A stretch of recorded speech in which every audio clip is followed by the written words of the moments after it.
Hey guys, I'm John Robinson, the Astrotard. Have you ever wondered how to connect your telescope, your camera, your filter wheel, your autofocuser to your computer? Have you ever wondered how to manage your cables on your rig outside? Let's take a look at it. I'll show you my rig. I'll show you how I did it. This is the Deep Sky Channel, and I'm Astrotard.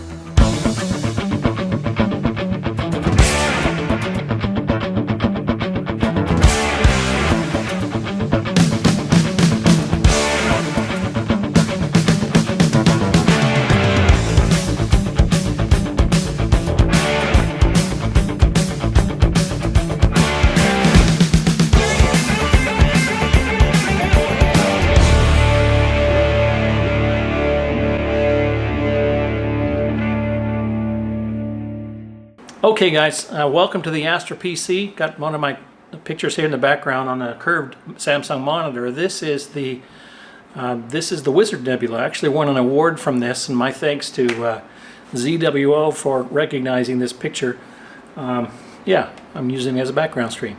So today I'm going to show you the cable management that I use on my Skywatcher rig, and also a little bit about what each cable does and why I use it, and more importantly, how to connect all that equipment to your PC. Now in my case, I sit in the Astro Lab and I control everything from here.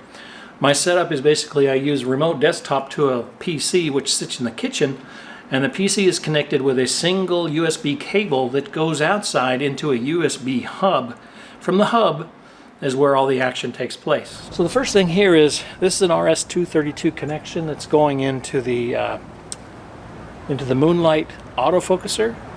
This cable runs down and it's controlled by this controller here, this mini controller. In the back of the mini controller I have three cables.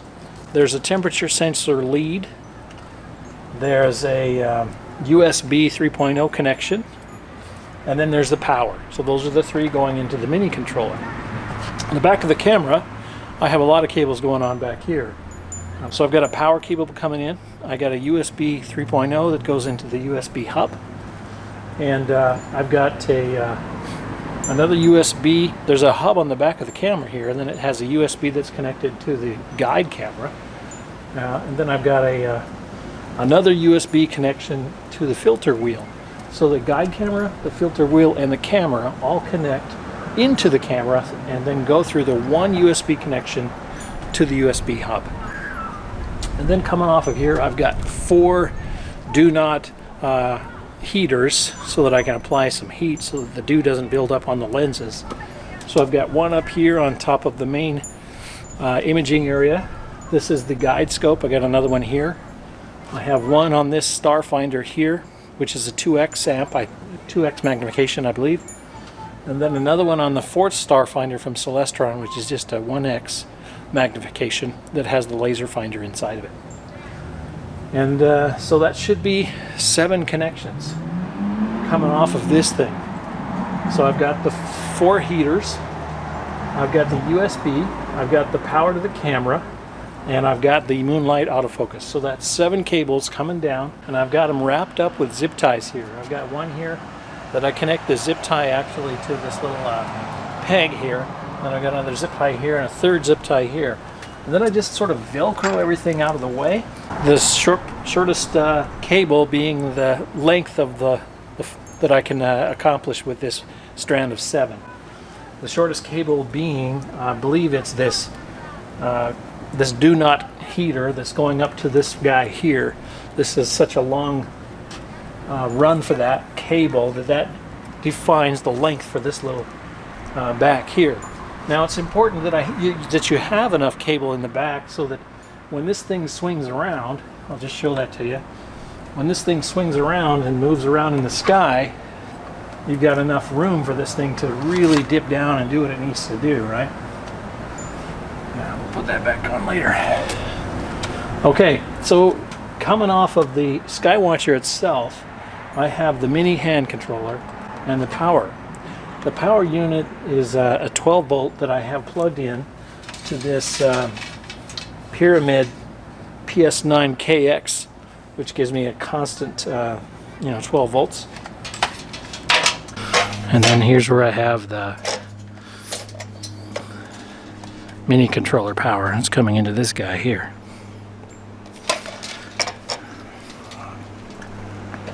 And then from the hand controller on the bottom of this thing, there's actually another USB connection. And this is how I control the mount. So I plug this USB connection into the USB hub, and that actually controls the Skywatcher. Allows the computer to connect through ASCOM and control the mount. But down here I've got a power plug with 6 plugs in it that I Velcro onto the leg here. And then, of course, plugged into that, I have 5 power sources. The first one goes to the USB hub. The second one goes to one of the 2 power supplies. And here's another power supply here. The third one goes into the back of the camera. And then finally the one on the bottom is the one that goes to the Moonlight mini controller. So I have 5 cables here going into the house power. Now the USB 3.0 hub has 3 connections coming into it. The 3 are the Moonlight autofocuser has 1 connection. The camera has another connection, and remember the camera also is connecting the filter wheel and the mini guide camera.